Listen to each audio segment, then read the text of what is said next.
देहरादून में स्वच्छता मिशन तेजी पर मुख्यमंत्री पुष्कर सिंह धामी ने डोर टू डोर वाहनों को दिखाई हरी झंडी। शहर के वार्डों से कूड़ा निस्तारण का करेंगे काम।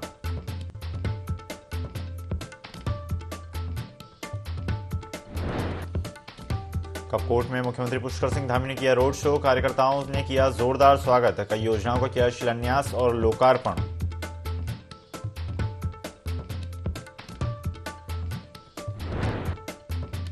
वन मंत्री सुबोध उनियाल ने गिनाई विभाग की प्राथमिकता। इस साल 25 लाख लोगों को रोजगार से जोड़ेगा विभाग। इको फ्रेंडली और वन पंचायतों को मजबूत करने का किया जाएगा काम।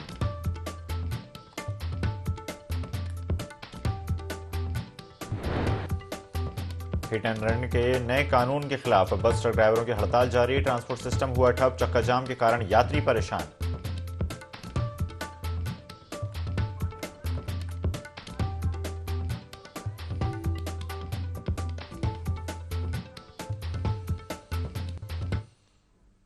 नमस्कार, स्वागत है आपका। IND 24 देख रहे हैं आप। मैं हूं आपके साथ ईसा अहमद। बागेश्वर के कपकोट में सीएम पुष्कर सिंह धामी का रोड शो लगातार जारी है।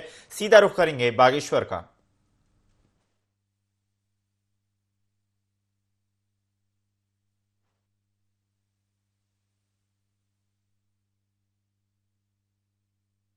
बागेश्वर के कपकोट से ये तस्वीर आपको दिखा रहे हैं, जहां पर सीएम पुष्कर सिंह धामी का रोड शो लगातार जारी है और रोड शो में जनता का जन सैलाब सीएम पुष्कर सिंह धामी का स्वागत करता हुआ और सीएम पुष्कर सिंह धामी जनता का अभिवादन स्वीकार करते हुए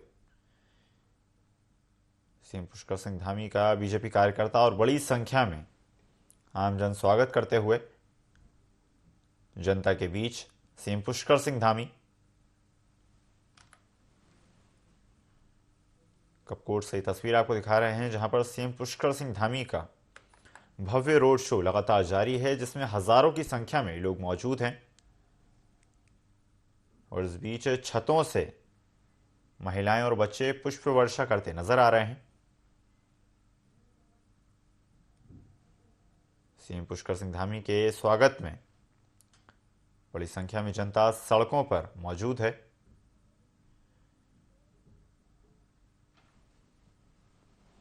सीएम पुष्कर सिंह धामी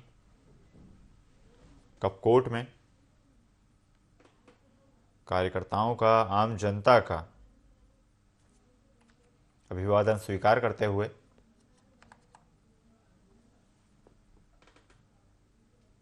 कपकोट की जनता पारंपरिक अंदाज में सीएम पुष्कर सिंह धामी का स्वागत करती हुई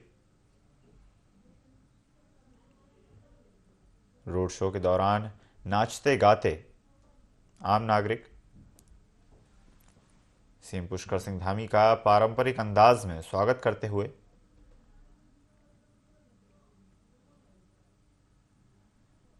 कपकोट की सड़कों पर सीएम पुष्कर सिंह धामी का भव्य स्वागत रंग बिरंगी वेशभूषा में।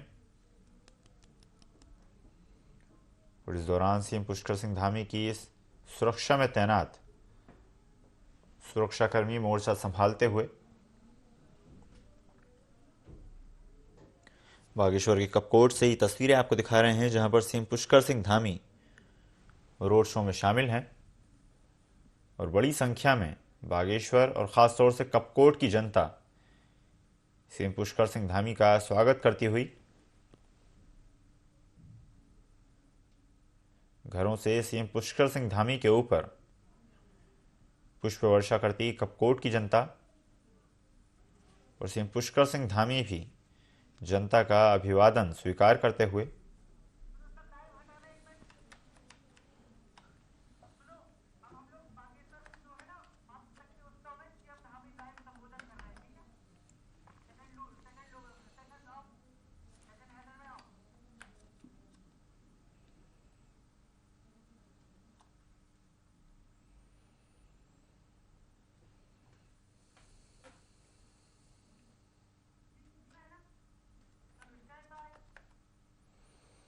बागेश्वर में मातृशक्ति उत्सव का आयोजन किया जा रहा है, जिसमें सीएम पुष्कर सिंह धामी संबोधित कर रहे हैं। सीधा रुख करेंगे बागेश्वर का।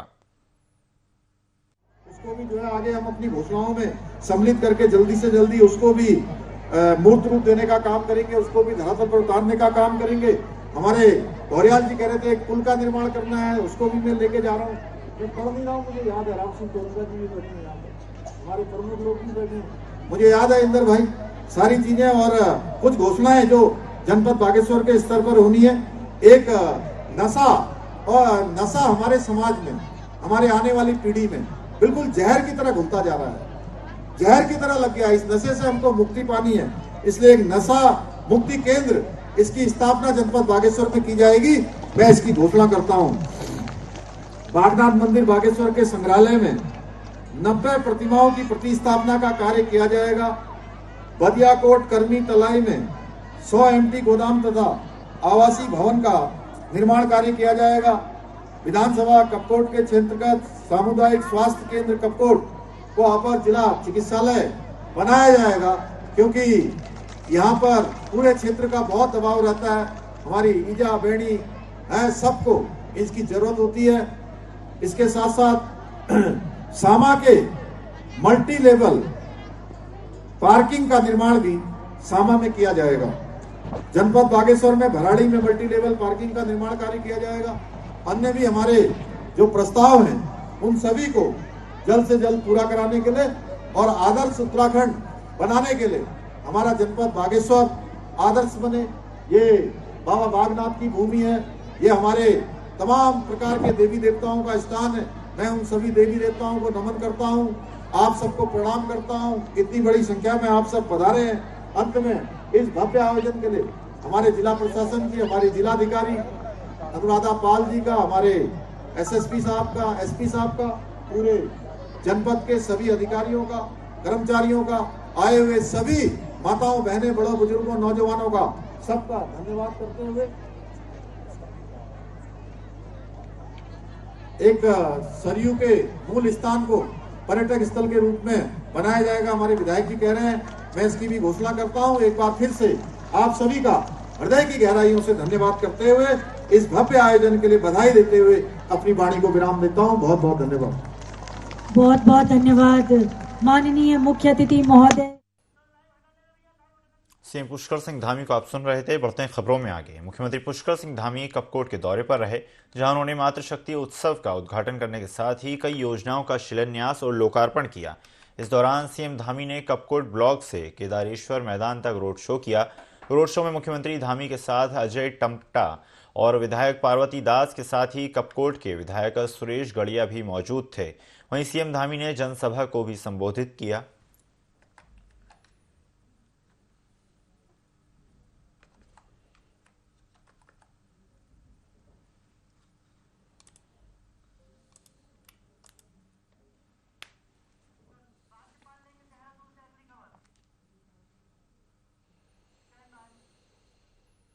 नए साल के अवसर पर सीएम पुष्कर सिंह धामी ने राज्यपाल retired lieutenant general Gurmeet Singh से मुलाकात की। सीएम ने राज्यपाल को नए साल की शुभकामनाएं दी। वहीं सीएम के बाद कैबिनेट मंत्री प्रेमचंद अग्रवाल, गणेश जोशी ने भी राज्यपाल से मुलाकात की और कई मुद्दों पर इस दौरान चर्चा की गई।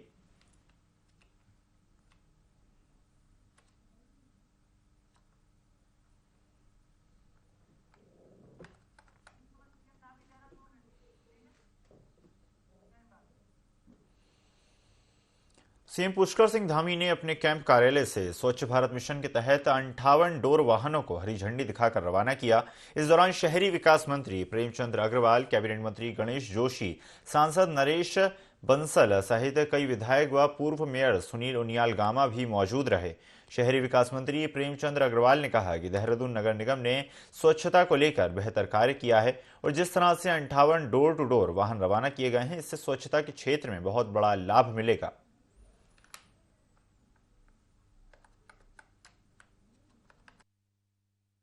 नगर निगम स्वच्छता की दृष्टि से बहुत अच्छा काम कर रहा है, लेकिन उसके बावजूद अभी हमें आवश्यकता है कुछ और वाहनों की।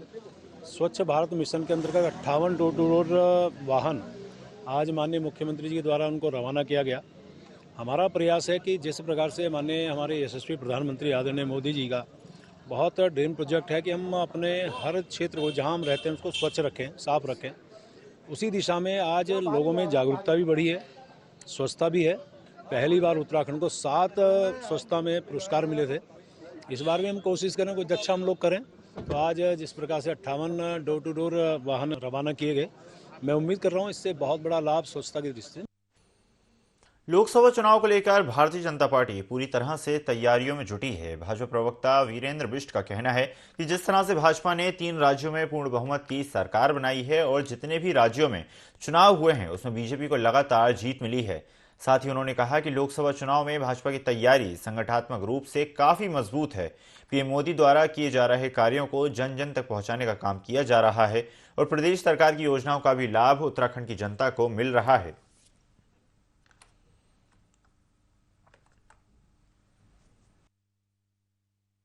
नववर्ष भारतीय जनता पार्टी के लिए उत्कृष्ट रहने वाला है। 2023 भी भारतीय जनता पार्टी के लिए एक ऐतिहासिक वर्ष रहा है। हमने हमारी जो तैयारियां हैं 2024 के लिए संगठनात्मक रूप से बहुत मजबूत है और बहुत बेहतर तैयारियों के साथ हम आगे बढ़ रहे हैं। नरेंद्र भाई मोदी जी प्रधानमंत्री के रूप में जो काम कर रहे हैं, जो उनकी गारंटियां हैं, उसको जन जन तक पहुंचाने का काम कर रहे हैं। हिट एंड रन कानून का देश भर में विरोध किया जा रहा है। ट्रक और बस ड्राइवर हड़ताल पर हैं। लक्सर में भी वाहन चालकों ने प्रदर्शन कर जमकर नारेबाजी की। प्रदर्शनकारियों ने वाहन चालकों को जबरन रोककर यातायात को बाधित किया। मौके पर पहुंची पुलिस और प्रदर्शनकारियों के बीच नोकझोंक भी हुई।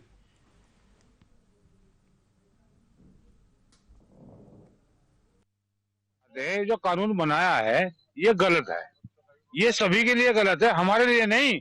हम ड्राइवर हैं, बड़ी गाड़ी चलाते हैं, ये मोटरसाइकिल वालों के लिए भी गलत है, ये रिक्शा चलाने वालों के लिए भी गलत है, ये सबके लिए गलत है। हर घर में ड्राइवर है। हम ये चाहते हैं कि ये कानून गलत है। अब देखो, हम गरीब आदमी हैं, हम लोग कहाँ से जुर्माना देंगे 7 लाख रुपए का, और कहाँ 10 साल की सजा काटेंगे। अगर हम लोग 10 साल की सजा काटेंगे तो हमारे बच्चे कहाँ सड़कों पर आ जाएंगे, हमारे तो मकान बिक जाएंगे, घर बिक जाएंगे, हम लोग तो लावारिस हो जाएंगे। सरकार हमारे लिए क्या कर रही है? ये अच्छा कानून क्या है नहीं है? सबसे पहले हम ये कहना चाहते हैं, जो हमारे माननीय गृह मंत्री श्री अमित शाह जी हैं, उनसे हम ये रिक्वेस्ट करना चाहते हैं, उन्होंने जो ये नियम लागू किया, ये कानून लागू किया हिट एंड रन का, इससे हमारे सारा ड्राइवर भाई, जितना भी हमारा ड्राइवर समाज है, ड्राइवर एकता है, वो सभी से बहुत नाखुश है। हम इतने सक्षम नहीं है कि हम 7 लाख रुपए जुर्माना और प्लस 10 साल की सजा काट सके। इतने सक्षम हमारे ड्राइवर भाई नहीं है। यदि हमारे पास इतनी पूंजी होती 10 लाख, 7 लाख, 20 लाख, तो हम कुछ अपना छोटा मोटा बिजनेस करके बैठ सकते थे। हम रोड पे गाड़ी नहीं दौड़ाते, हमें कोई शौक नहीं है रोड पे गाड़ी दौड़ाने का। बस हम इतना ही कहना चाहते हैं। श्री हमारे जो गृह मंत्री जी हैं, उनसे हमारी ये गुजारिश है कि ये कानून वापस लिया जाए। 22 जनवरी को अयोध्या में श्री राम मंदिर का उद्घाटन प्रधानमंत्री नरेंद्र मोदी करेंगे और वहीं भगवान श्री राम की प्राण प्रतिष्ठा भी होगी। इधर विपक्ष पर आरोप है कि वो इस मामले पर भी राजनीति कर रहा है। इस पर गुर्जर नेता और पूर्व सांसद अवतार सिंह भडाना ने राम मंदिर मामले में विपक्ष को राजनीति नहीं करने की सलाह दी और कहा कि यह हमारे लिए गर्व की बात है। 500 साल बाद हमारा सपना पूरा हो रहा है और अयोध्या में भगवान श्री राम का भव्य और दिव्य मंदिर बन रहा है। इसको राजनीतिक रंग ना दिया जाए, क्योंकि हमारी 500 वर्षों की तपस्या है। न जाने कितने लोगों ने राम मंदिर निर्माण को लेकर अपना बलिदान दिया। राम मंदिर हमारी आस्था और आत्मा का मंदिर है।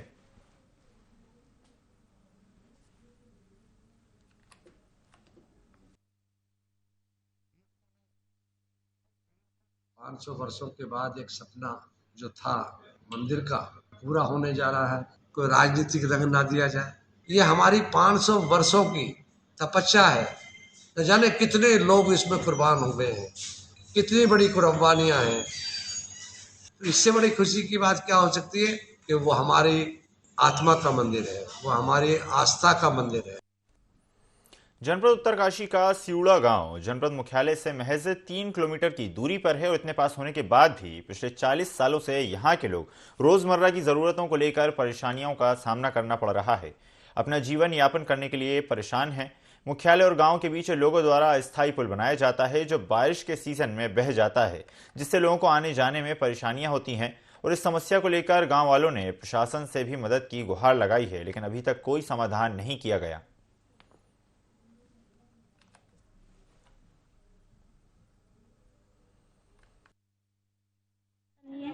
और मेरे बच्चे जाते हैं जब, तो फिर बहुत दिक्कत होती है।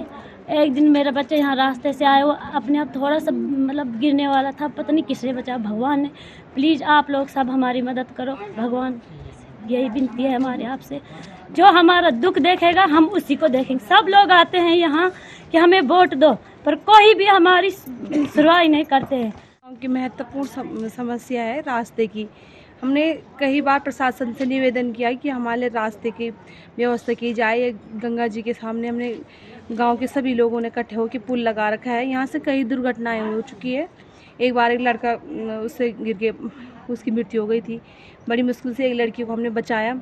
और बच्चों की रोज़ आने जाने की समस्या है। हमारे छोटे छोटे बच्चे स्कूल जाते हैं, अगर स्कूल नहीं भेजेंगे तो हर गांव का भविष्य क्या होगा। हमने प्रशासन से निवेदन किया कि हमारे ये रास्ते का निर्माण करें। प्रशासन हमेशा आश्वासन देता रहता है कि हमारा तुम्हारे लिए रास्ता आएगा, ट्रॉली लगेगी। कुछ नहीं हुआ, आज तक कुछ नहीं हुआ। पिथौरागढ़ में होमगार्ड विभाग ने द्रुत कार्यशाला का आयोजन किया, जिसमें बताया गया कि उत्तराखंड सरकार ने एक द्रुत ऐप बनाया है जिसको कोई भी व्यक्ति अपने मोबाइल में डाउनलोड कर सकता है, जिसकी मदद से आप कहीं भी और किसी भी पैनिक स्थिति में हो, बस एक बटन दबाते ही नज़दीकी 2 से 3 होमगार्डों को तुरंत आपकी लोकेशन मिल जाएगी और वो आपकी सहायता के लिए पहुंच जाएंगे।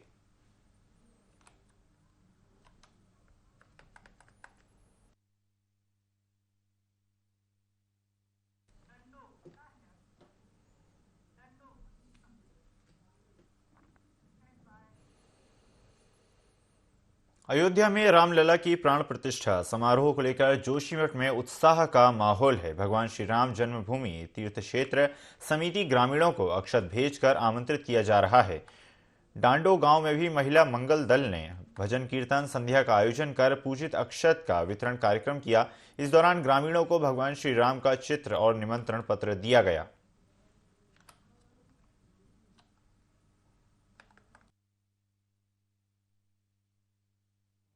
पूजित अक्षत आए हुए थे, तो आज से हमारा 1 से 15 तारीख जनवरी तक ये कि पूरे हमारे जो जोशीमठ ब्लॉक है, तो हमारे ये अपर बाजार डाडू वार्ड आता है, तो इसमें हम घर घर ये निमंत्रण पत्र है अयोध्या राम मंदिर आने का, और अक्षत ये हम पूजित अक्षत है हर घर में पहुँचाने का हमारा दायित्व रहेगा।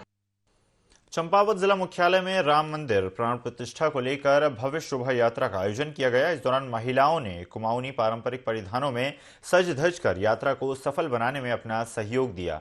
इस दौरान रामलला हम आएंगे, अयोध्या में राम मंदिर बनाएंगे जैसे नारों से चंपावत नगर भक्तिमय हो गया।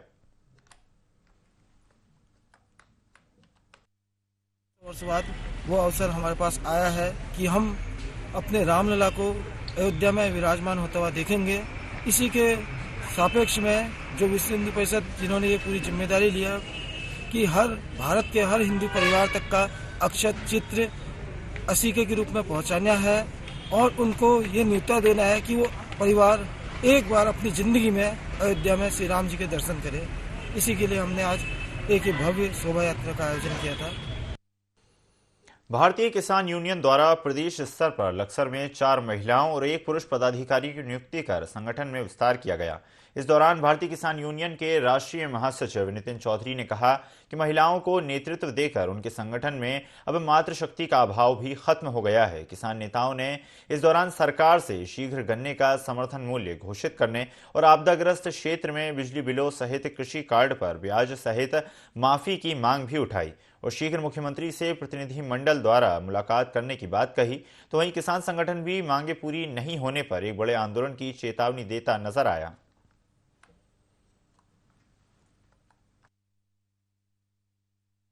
मुझे इस उम्मीद के साथ इन लोगों ने अपने छोटे से प्यारे से परिवार में, मुझे छोटा नहीं मुझे बहुत बड़ा है, भानु परिवार में जोड़ा है। मैं आशा करती हूँ कि जो उम्मीद से जिससे इन्होंने ये सोचा है कि मैं कुछ कर सकती हूँ, मैं पूरा अपना सहयोग दूंगी और मैं पूरी इनकी उम्मीद पे पूरा अपना सहयोग प्रदान करूंगी। मुख्य मांग फिलहाल सबसे अहम जो मांग है हमारी, नंबर 1 कृषि कार्ड बिल्कुल माफ हो ब्याज सहित, और नंबर 2 बिजली का बिल माफ हो, नंबर 3 किसानों को अब तक गन्ने का भाव नहीं इन्होंने तय किया कि क्या भाव देना। हमारी मांग उसमें 500 रुपए क्विंटल। रणनीति ये रहेगी, अभी बहुत जल्दी हमारा एक प्रतिनिधि मंडल माननीय मुख्यमंत्री से मिलेंगे और अगर वहां से आश्वासन मिलता है तो ठीक है, नहीं मिलता तो हम आंदोलन करेंगे बहुत बड़े स्तर पर। हमारा उत्तराखंड प्रदेश ऊर्जा प्रदेश के नाम से जाना जाता है, लेकिन मैं दुर्भाग्य कहूंगा यहाँ के किसानों का अब सर्दी का मौसम चल रहा है और कड़ाके की सर्दी पड़ रही है। जो अधिकारी लोग हैं, जो टीचर हैं, बहुत बहुत बड़े वेतन पे हैं, एसी में रहते हैं, इन सब लोगों ने 31 दिसंबर से लेके 15 जनवरी तक की सर्दी की छुट्टी डाल दी है। अपनी इनको चिंता है, सरकार को इन लोगों की चिंता है, लेकिन किसान की कोई भी चिंता सरकार को नहीं है। और प्रदेश अध्यक्ष के रूप में हमें रेखा वर्मा जी का आज साथ मिला। भानु परिवार को इसका जो है बहुत ज्यादा लाभ मिलेगा। और साथ में जिलाध्यक्ष बनाई गई हैं अपनी भारती सैनी जी, और युवा का जिलाध्यक्ष बनाया गया है आज ओम प्रकाश भाई को खानपुर से। तो आज संगठन के विस्तार के लिए ही आज ये बैठक का आयोजन किया गया था और इसमें लोगों ने बढ़ चढ़ के हिस्सा लिया। किसान मजदूरों ने बहुत सहयोग। टनकपुर के माता पूर्णागिरि धाम में भारी संख्या में भक्त माता के दर्शन के लिए पहुंच रहे हैं। मंदिर में पुजारी मोहन चंद्र पांडे ने बताया कि आदिकाल में इस स्थान पर माता सती का नाभि अंग गिरा था। तब से यहां माता पूर्णागिरि के रूप में माता सती के नाभि स्थल की पूजा अर्चना का विधान है। मान्यता है कि जो भी भक्त सच्ची भावना के साथ माता के दर्शन कर मनोकामना करता है, सुरक्षा की दृष्टि से यहाँ अतिरिक्त पुलिस बल की तैनाती भी की गई है।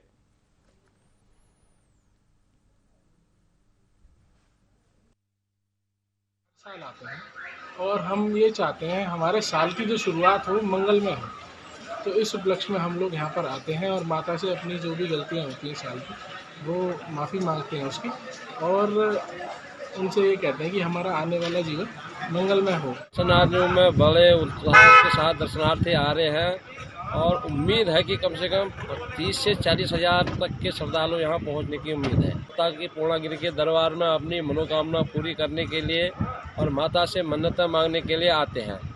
और माता की बड़ी महिमा है, अपरंपार महिमा है। और जगत जननी भगवती मैया दक्ष प्रजापति की यज्ञ में जो सती जो अंग जो जल करके उनने आहुति दी थी, उनमें से पर एक अंग यहाँ पर भी नाभि का अंग गिरा है, और जिसकी नाभि कुंड है या नाभि की। उत्तराखंड में स्वास्थ्य व्यवस्थाओं को लेकर हमेशा से ही सवाल उठते आए हैं। चाहे पहाड़ों में डॉक्टरों की तैनाती हो या फिर प्रदेश में स्वास्थ्य व्यवस्थाओं का टोटा हो, स्वास्थ्य व्यवस्थाओं के अभाव के चलते स्वास्थ्य महकमा हमेशा से ही कटघरे में खड़ा रहता है। ऐसे में स्वास्थ्य सेवाओं को किस तरह से अधिक बेहतर बनाया जाए, इसके लिए स्वास्थ्य महानिदेशक विनीता शाह ने कहा कि साल 2024 में हमारी कोशिश है कि प्रदेश में स्वास्थ्य सेवाओं को और बेहतर बनाया जा सके। इसके साथ ही पहाड़ों में डॉक्टरों की तैनाती भी हमारा मुख्य लक्ष्य है।